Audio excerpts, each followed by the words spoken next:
Hello everyone, welcome back to Sydney and Starlet, and if you're new here, welcome, enjoy the videos. So today, me and Sydney are going to be reading a little golden book classic, Walt Disney's Peter Pan. So let's begin.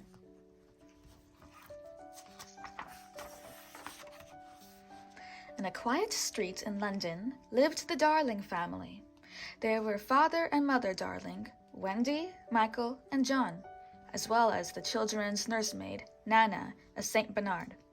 At bedtime in the nursery, Wendy always told wonderful stories about Peter Pan and Neverland, a magical place with mermaids and fairies, and wicked pirates too.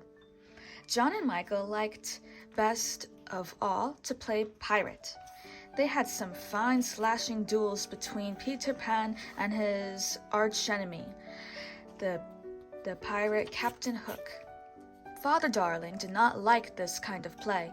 He blamed it on Wendy's childish stories of Peter Pan.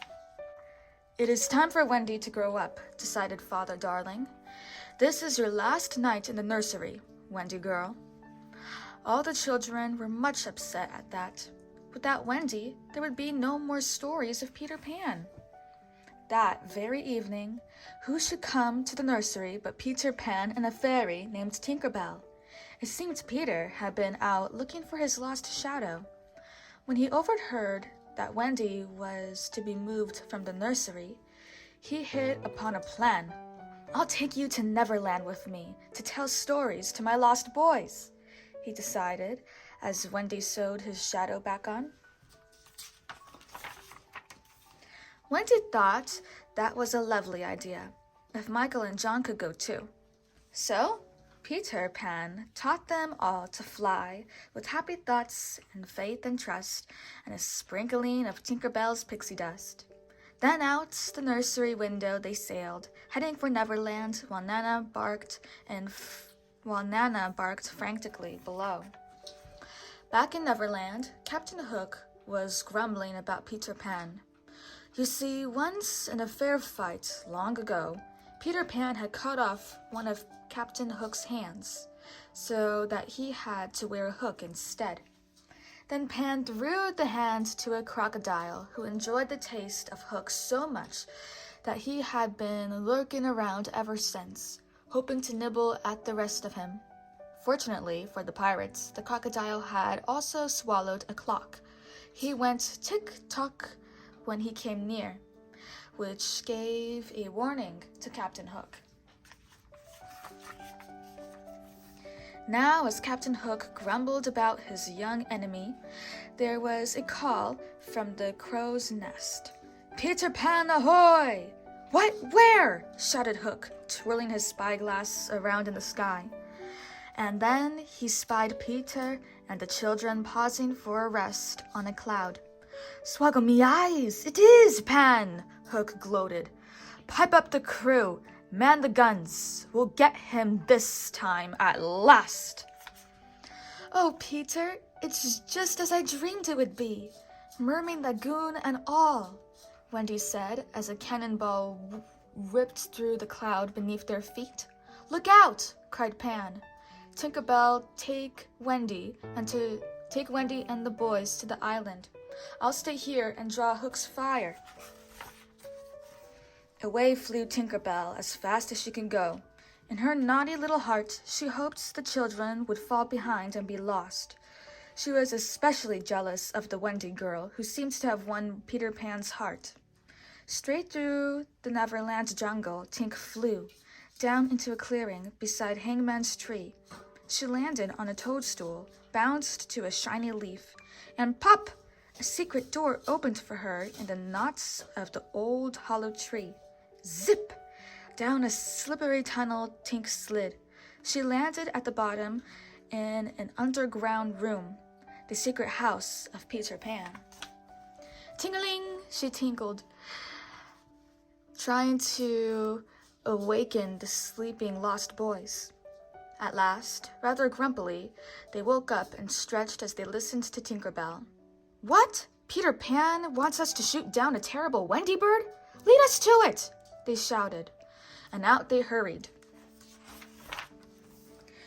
When Wendy and Michael and John appeared, flying wearily, the lost boys tried to pelt them with stones and sticks, especially the Wendy bird.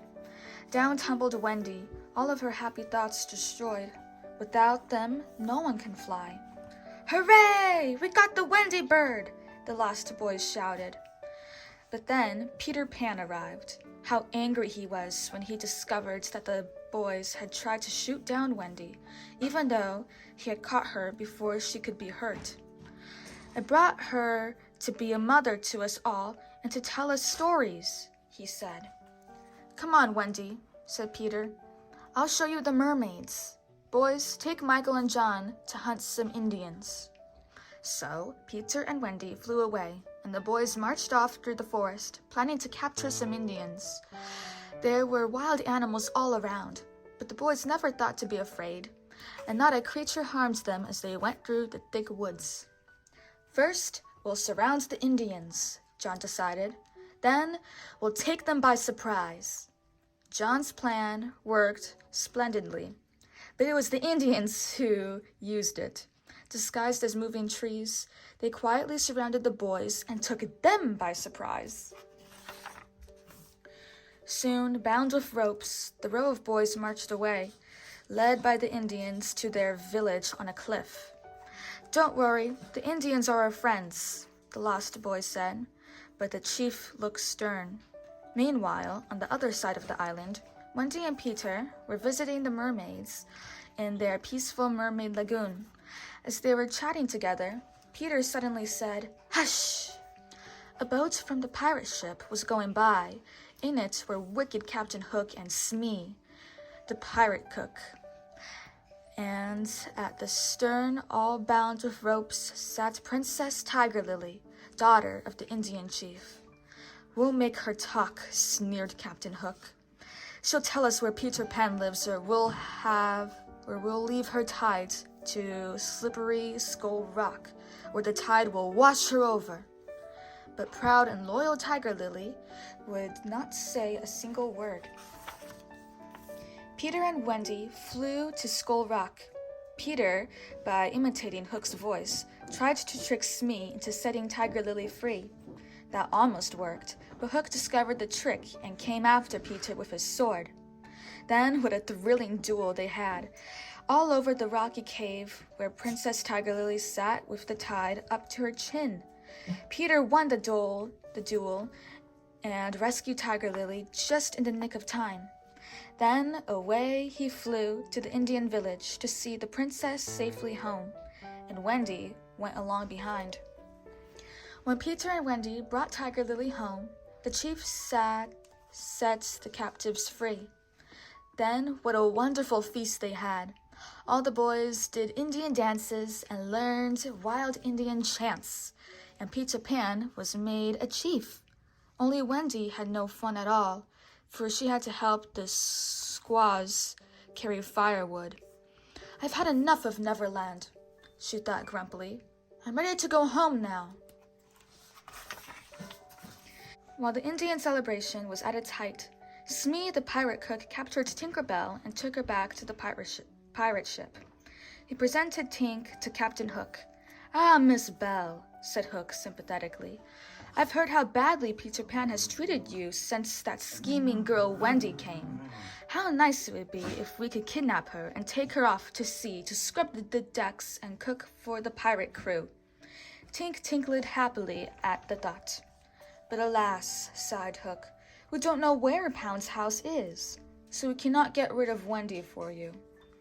Tink thought this over. "You won't hurt Peter?" she asked in solemn tinkling tones. "Of course not," promised Hook. Then she marched to a map of Neverland and traced the path to Peter's hidden house. "Thank you, my dear," said wicked Captain Hook, and he locked her up in a lantern cage and went off to capture Peter Pan. That night, when Wendy tucked the children into their beds in the underground house, she talked to them about home and mother. Soon, they were all so homesick that they wanted to leave at once for home. Wendy invited all the lost boys to come and live with the Darling family. Only Peter refused to go. He simply looked the other way as Wendy and the boys told him goodbye and climbed the tunnel to Hangman's Tree. Up in the woods near Hangman's Tree waited Hook and his pirate band. As each boy came out, a hand was clapped over his mouth and was quickly tied up with ropes. Last of all came Wendy. Zip, zip, she was bound up too. And the crew marched off with their load of children back to their pirate ship. "Blast it," muttered Hook. "We still don't have Pan."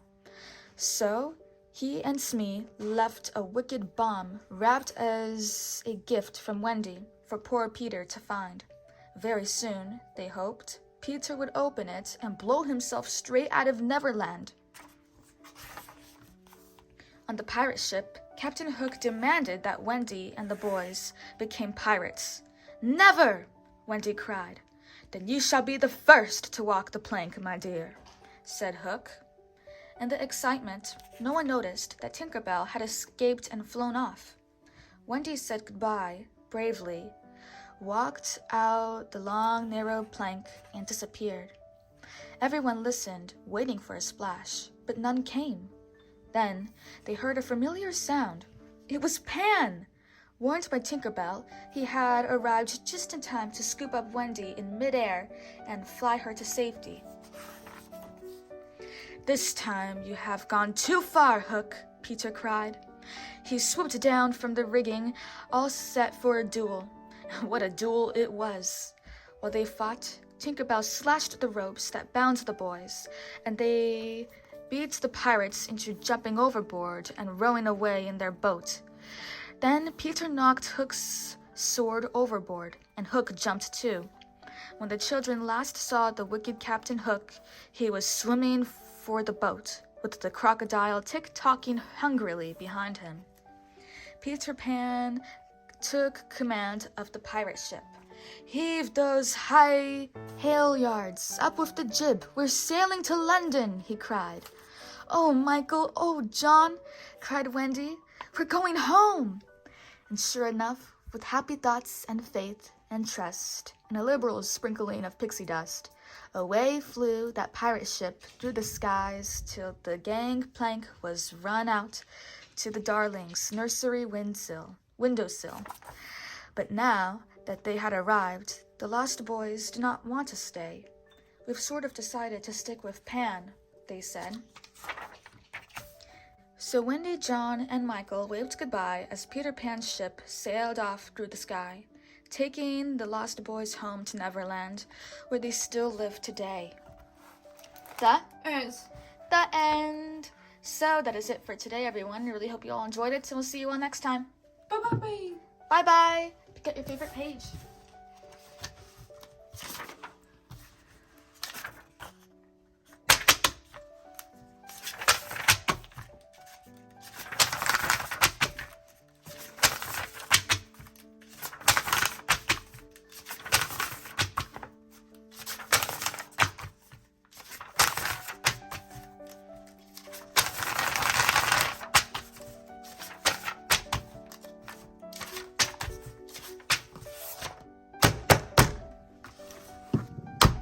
Who's your favorite character? Wakey.